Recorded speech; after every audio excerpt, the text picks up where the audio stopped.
2019లో Srinivasulu Reddy, 2020 EC Gangireddy, 2022 Gangadhar Reddy, 2025 YS Abhishek Reddy, తాజాగా 2025 మార్చి 5వ తేదీన రంగన్న అనారోగ్య కారణాలతో చనిపోయాడు.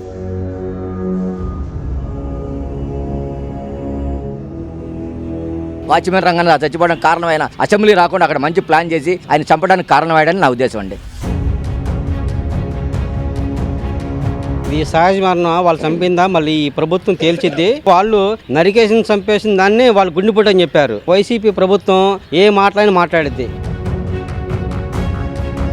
వైఎస్ఆర్ కాంగ్రెస్ పార్టీలో ఏటుగా ఉన్న వ్యక్తే బయటకు వచ్చి ఈ రోజున చెప్తుంటే ప్రజలకు తెలియదండి ఎవరు ఏం చేస్తున్నారు ఏంటనేది.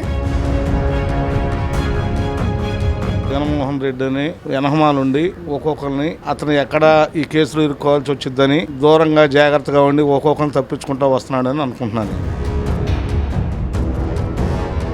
ఇవన్నీ ఒకటి సాక్ష్యాలను తులుపుకొని తీసుకుని వెళ్ళిపోతున్నారండి. కేవలం ఇది చేస్తున్న రాజకీయ దాడిలో జగన్కి నష్టం వచ్చిద్దామని ఈ రోజున రంగన్ హత్య కూడా కారణం అండి.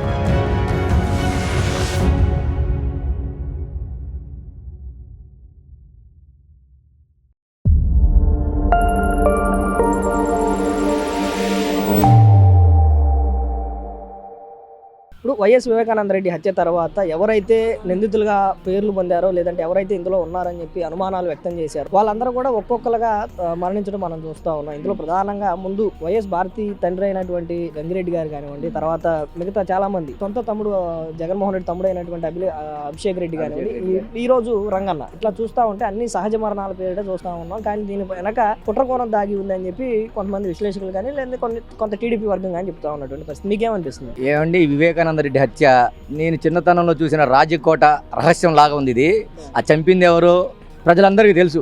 ఆ రహస్యాన్ని ఇప్పటానికి ఎవరు లేరు. ఆ ఇప్పటానికి వస్తున్న ఒక భారతి గారి తండ్రి గంగిరెడ్డి గారు అట్లా చనిపోయాడు అనుమానాస్పదంగా. మన వైఎస్ జగన్మోహన్ రెడ్డి గారు సొంత తమ్ముడు అయిన అభిషేక్ రెడ్డి గారు కూడా అట్లాగే చనిపోయాడు.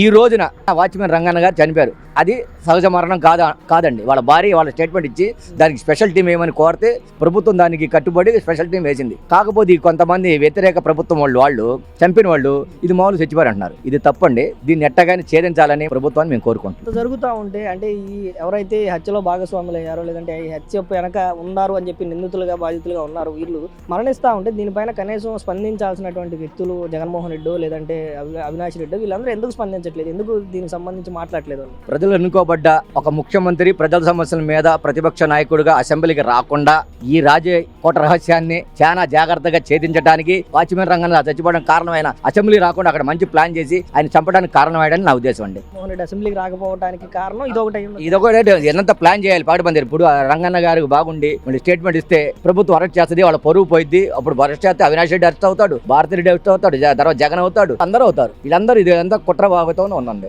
మీరు ఎందుకు వీళ్ళందరి పేర్లు చెప్తున్నారు? ఇదంతా నారాసుర రక్త చరిత్ర, నారాసుర మాకు సంబంధం లేకపోయినా ఆ రోజున నారాజు రక్త చరిత్రన్నారు నిరూపించాలిగా. ఇవన్నీ ఒకటి సాక్ష్యాలను తులుపుకొని తీసుకుని వెళ్ళిపోతున్నారండి. కేవలం ఇది చేస్తున్న రాజకీయ దాడిలో జగన్కి నష్టం వచ్చిద్దామని ఈ రోజున రంగన్ హత్య కూడా కారణం అండి. అంతే వాస్తవం. ప్రజలందరికీ తెలుసు అండి. అందరికీ తెలుసు. పోలీస్ డిపార్ట్మెంట్ కూడా తెలుసు. ఒక మంచి అధికారిని మారుస్తా ఉన్నారు ఇప్పుడు దాకా. ఇప్పుడు ఒక మేము సిట్ ఆఫీసర్ మంచి నేర్చాం. తప్పకుండా నీకు తెలుస్తామండి. గ్యారెంటీ నీకు తెలుస్తాం. వివేకానంద రెడ్డిని ఎవరు చంపారో కూడా కూటమి ప్రభుత్వం తెలుసు. అలా ఈరోజు వైఎస్ వివేకానంద రెడ్డి ఇంటి వాచ్మెన్ అయినటువంటి రంగన్న చనిపోయాడు. అయితే గత కొన్ని రోజులుగా మనం గమనిస్తే ఎవరైతే వైఎస్ వివేకానంద రెడ్డి హత్యలో బాధితులుగా ఉన్నారో లేదంటే ఎవరైతే దీన్ని చూశారన్న అనుమానాలు ఉండి పోలీసులు విచారణ జరిపిస్తా ఉన్నారు వీళ్ళందరూ కూడా ఒక్కొక్కరుగా మరణించడం మనం చూస్తా ఉన్నాం. మొదట భారతిరెడ్డి తండ్రి అయినటువంటి గంగిరెడ్డి చనిపోవడం కానీ ఆ విధంగా తర్వాత ఇద్దరు చనిపోవడం, ఈ రోజు మళ్ళీ రంగన్న చనిపోవడం అంతా కూడా సహజ మరణాలు అని చెప్పి వైసీపీ ప్రచారం, కాదు అనుమానాస్పద మృతులు హత్యలు అని చెప్పి టీడీపీ ప్రచారం, కొంత విశ్లేషకుల ప్రచారం. మీకేమనిపిస్తుంది? వైఎస్ వివేకానంద రెడ్డి గారి మరణం విజయసాయి రెడ్డి గారు ఏం చెప్పారండి? ఆ రోజున గుండెపోటుతో చనిపోయారు, మేము చూడటానికి వెళ్ళాం అని చెప్పారు. మరో ఒక గంటలో ఏం చెప్పారండి? ఏదో బాత్రూంలో జారి పడ్డారు, దాని మూలాన ఆయన వచ్చాడని చెప్పి ఒకసారి చెప్పారు. తెల్లారి ఏం జరిగిందండి? రక్తం మడుగులో తీసుకుని రావటం జరిగింది. ఇప్పుడు అదే విజయసాయి రెడ్డి గారు వైఎస్ఆర్ కాంగ్రెస్ పార్టీకి రాజీనామా చేసి బయటకు వచ్చి ఏం చెప్పారండి? నాకు అలా స్క్రిప్ట్ చేశారు, చెప్పమని చెప్పారు, గొడ్డలపోటు అని చెప్పమన్నారు, అది చెప్పమన్నారు, ఇది చెప్పమన్నారా. వైఎస్ఆర్ కాంగ్రెస్ పార్టీలో ఏటుగా ఉన్న వ్యక్తే బయటకు వచ్చి ఈ రోజున చెప్తుంటే ప్రజలకు తెలియదండి ఎవరు ఏం చేస్తున్నారు ఏంటనేది. ప్రజలందరూ కూడా గమనించే మొన్న జరిగినటువంటి ఎన్నికల్లో కూటమికి విజయాన్ని చేకూర్చడంలో ఇది ఒక ప్రధాన కారణం. ఎందుకంటే వాళ్ళ కుటుంబ రాజకీయాలను వాళ్ళందరూ కూడా రాష్ట్రానికి ఆపాదించి చేశారు కాబట్టి ఈ ప్రజలందరూ గమనించారు కాబట్టి ఇంతటి ఘనమైన విజయాన్ని అందించారని చెప్పేసి నేను అనుకుంటా. ప్రజల్లో ఉంది ఎవరు మంచి చేస్తున్నారు, ఎవరు చెడు చేస్తున్నారని ప్రజలందరూ గమనిస్తున్నారు. అయితే అసలు ఈ మరణాలన్నిటి వెనక అంటే జరుగుతున్న సహజ మరణాల హత్యలు అనేది పక్కన పెడితే వీటిపైన స్పందించాల్సినటువంటి కనీస నైతిక బాధ్యత వహించాల్సినటువంటి జగన్మోహన్ రెడ్డి లేదంటే అవినాష్ రెడ్డి లేదంటే భారతి రెడ్డి ఆ పార్టీకి సంబంధించినటువంటి నేతలు ఎవరైనా కనీసం స్పందించాల్సిన నైతిక బాధ్యత వహించాల్సినట్టు ఏ ఒక్కరు కూడా ఎందుకని స్పందించట్లేదు ఈ హత్యలపై? ఏమంటే గత 5 సంవత్సరాల వైఎస్ఆర్ కాంగ్రెస్ పార్టీ పాలన చూసాం. ఏ రోజైనా జగన్మోహన్ రెడ్డి ప్రెస్ మీట్ పెట్టారండి ప్రజా సమస్యల మీద? ఏ రోజైనా ప్రజలకు కనపడ్డా? ప్రజా సమస్యల మీద మాట్లాడా? ఒక్క ప్రెస్ మీట్ పెట్టలేదు. ఎందుకు పెట్టలేదు? ఆయన పీడియో ముందంటే భయం. అదే రకంగా ఇప్పుడు కూడా అంతే. ఇప్పటికైనా మరి సహజ మరణాలు అనేవి ఏం చెప్పి ఒక ప్రెస్ మీట్ పెట్టమనండి, పెడతలేదు. ఎందుకు పెట్టడు? ఆయన స్క్రిప్టే మొత్తం అంతా. ఇటువంటి ఆధారాలు చిక్కోకుండా రేపు ఆయన్ని జైలు వేస్తారన్న భయంతోనే ఇటువంటి ఆధారాలన్నింటినీ కూడా ఆయన పక్కదారు పట్టించేసి ఇవన్నీ పనులు చేస్తున్నాడు. ఆయన అసెంబ్లీకి కూడా రాకోకుండా చేస్తున్న పనులే ఇవన్నీ. రేపు ఎక్కడైతే నన్ను లాగి లోపల ఇది చేస్తారో నా రాజకీయ భవిష్యత్తుకు అడ్డొస్తుంది, ఇవన్నీ కూడా ఇది ఉంటది అని చెప్పేసి ఆయన ప్లాన్ ప్రకారం ఒకటి చేసుకుంటూ వస్తున్నాడు. ఇవన్నిటిని కూడా రాష్ట్ర ప్రజలందరూ కూడా సునిశ్చితంగా పరిశీలిస్తున్నారు. మీరేమనుకుంటున్నారు? ఈ జరుగుతున్నటువంటి ఏదైతే ఈ కేసులో సంబంధం ఉన్నటువంటి 9 చనిపోయారు ఇప్పటికి. ఈ 9 మరణాల వెనుక ఇవి సహజ మరణాలు అనుకుంటున్నారా లేదంటే హత్యలు అనుకుంటున్నారా? ఇవన్నీ కూడా హత్యలనే చెప్పి భావిస్తా ఉన్నాం. ఎందుకంటే ఫస్ట్ వివేకానంద రెడ్డి గారి హత్య చూసుకోండి. హార్ట్ అటాక్ అయితే ఎక్కడైనా బాత్రూమ్ లో రక్తం మడుగులు ఉంటాయండి, ఒక్క రక్తం మడుగు కూడా కనపడదు హార్ట్ అటాక్. మరి అది రాజకీయ హత్య కదా. బాత్రూమ్ లో గొడ్డలు పెట్టు లేకపోతే ఏళ్ళు పెట్టే అని చెప్పి చంపించారు. ఆ ప్రత్యక్ష సాక్షులైనటువంటి డ్రైవర్ కానీ ఇప్పుడు ఉన్నటువంటి రంగన్ కానీ వీళ్ళందరూ కూడా ప్రత్యక్ష సాక్షులు. వీళ్ళందరూ కూడా బ్రతికి ఉంటే బయటికి వెళ్ళి సాక్ష్యాధారాలతో ఎక్కడైతే కోర్టుకు సమర్పిస్తారో లేకపోతే ఎక్కడైతే వీళ్ళు చెప్తారో అని చెప్పేసి వీళ్ళందరినీ కూడా హత్యలు చేయించేసేసి ప్లాన్ ప్రకారం సహజ మరణాల కింద సృష్టించి సాక్ష్యాధారాలు లేకుండా చేయడం కోసమే ఇదంతా ప్లాన్.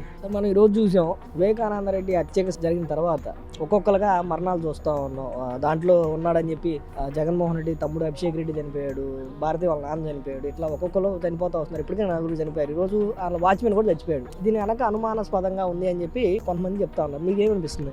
వైసీపీ నాయకుడు అయినటువంటి వివేకానంద రెడ్డి హత్య అనేది ఒక దుర్మార్గమైనటువంటి చర్యగా భావిస్తున్నాం. ఎందుకంటే ఆయన ఒక నాయకుడు, ప్రజల క్షేత్రస్థాయిలో ప్రతి ఒక్కరికి అందుబాటులో ఉండి ప్రజా సమస్యల మీద పోరాడినటువంటి నాయకుడు. అలాంటి నాయకుని యొక్క ఆధిపత్యం ఎక్కువగా ఉందని, మరి పార్టీలో తను కోరుకున్న వ్యక్తికి సీట్ ఇవ్వాలనేటటువంటి దురుద్దేశంతో నాడు జరిగినటువంటి కుట్రలో భాగంగానే ఉన్నటువంటి వ్యక్తులందరూ కూడా ఒక్కొక్కరు ఎందుకు చనిపోతున్నారో కూడా అర్థం కానటువంటి పరిస్థితుల్లో ఉందనేది నేటికి తేలినటువంటి వాస్తవం.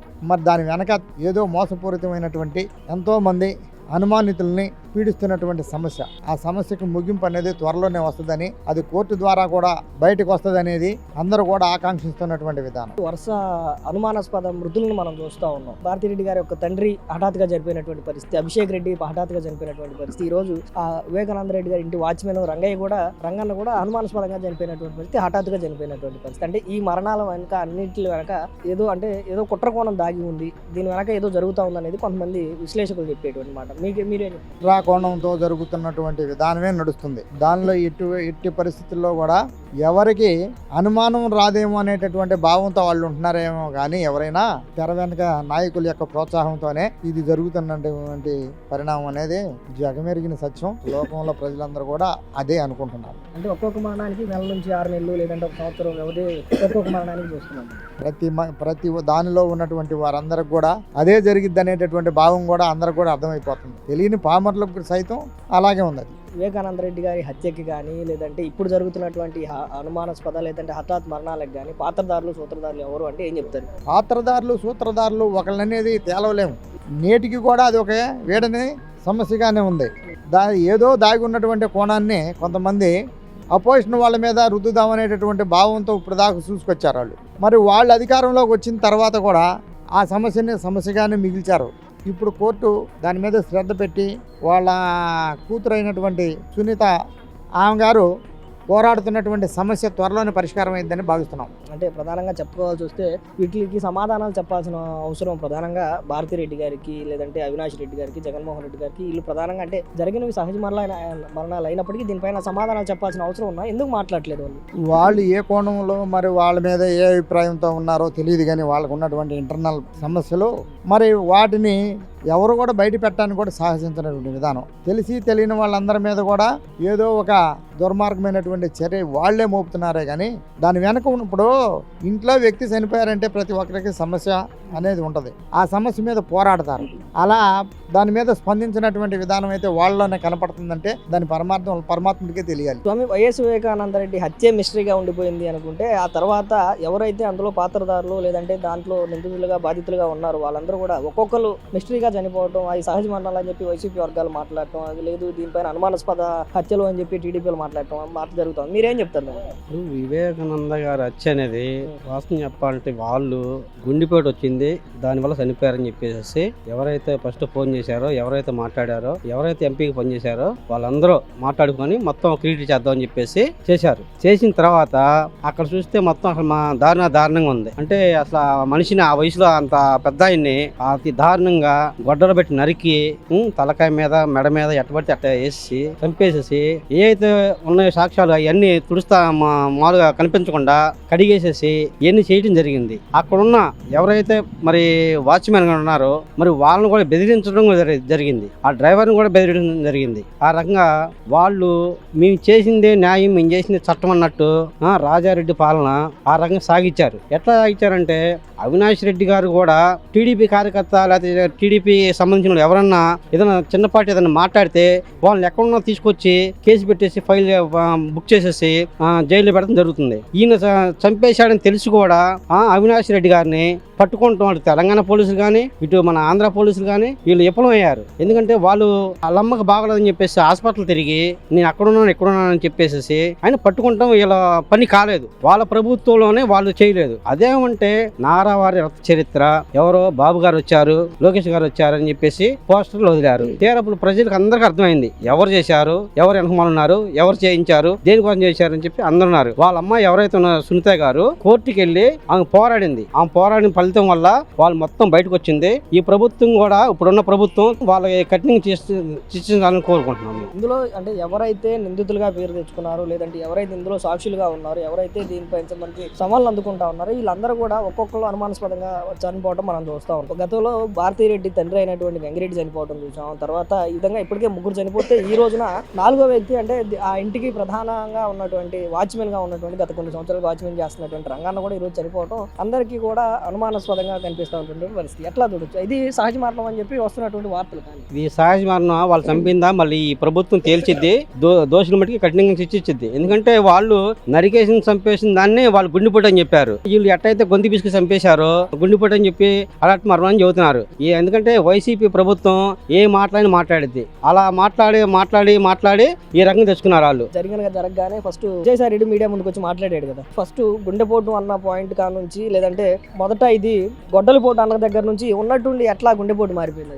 నైట్ అనేది మాట్లాడుకున్నారండి వీళ్ళు నైట్ మాట్లాడేసుకొని తెల్లారేసరికి ఇది పేపర్ పబ్లిసిటీ వచ్చేసింది, ఇదంతా వచ్చేసింది అని తెలుసుకున్న తర్వాత ఇబ్బంది అయిపోద్ది అని చెప్పేసి బయట పెట్టారు. లేదంటే అసలు అది కూడా బయట పెట్టేవాళ్ళు కాదు. ఇక వాళ్ళు తీసుకెళ్లిపోయారు, వాళ్ళే చేసేవాళ్ళు. ఇక జనంతో కూడా పని లేదు, వాళ్ళ అమ్మాయితో కూడా పని లేదు. వాళ్ళ అమ్మాయి రాలేదు, లేకపోతే వాళ్ళ అమ్మాయి లేకపోతే ఆస్తి తగాదాలు అలిగింది, ఆమె రాలేదు, ఆమె మీద కూడా చెప్పేసేసి వాళ్ళే దాన సంస్కారాలు చేసేసేవాళ్ళు జగన్ దగ్గరుండి. ఆ రకంగా చేస్తున్నారు. ఎందుకంటే వాళ్ళ ఫోన్లు కానీ ఈ కానీ మొత్తం ట్యాపింగ్ చేస్తే అసలు ఎవరనేది మొత్తం తెలిసినా సరే ఇప్పుడు ఈ ప్రభుత్వం ఎవరిని వదలదు, తప్పు చేసిన వారు ఎవరిని వదలదు. వైఎస్ వివేకానంద రెడ్డి హత్యకు సంబంధించిన వాళ్ళు లేదంటే దాంట్లో సాక్షులుగా ఉన్న వాళ్ళు లేదంటే ఆయనకు సంబంధించిన వాళ్ళు ఒక్కొక్కరుగా చనిపోవడం చూస్తూ ఉన్నాం. భారతీరెడ్డి తండ్రి అయినటువంటి గంగిరెడ్డి కానివ్వండి, ఆ తర్వాత మరొక ఇద్దరు కానివ్వండి, ఈ రోజు డైరెక్ట్ గా ఆ ఇంటి వాచ్మెన్ గత కొన్ని సంవత్సరాలుగా పనిచేసినటువంటి వాచ్మెన్ కూడా చనిపోయాడు. అయితే ఇది సహజ మరణాలు అని చెప్పి వైసీపీ వర్గాలు, లేదు ఇది అనుమానాస్పద వృత్తి అని చెప్పి కొంత అధికారులు కానివ్వండి, కొంతమంది విశ్లేషకులు కానీ మీరేం చెప్తారు? నేనేం చెప్తాను, నేను జగన్మోహన్ రెడ్డిని వెనహమాలుండి ఒక్కొక్కరిని అతను ఎక్కడ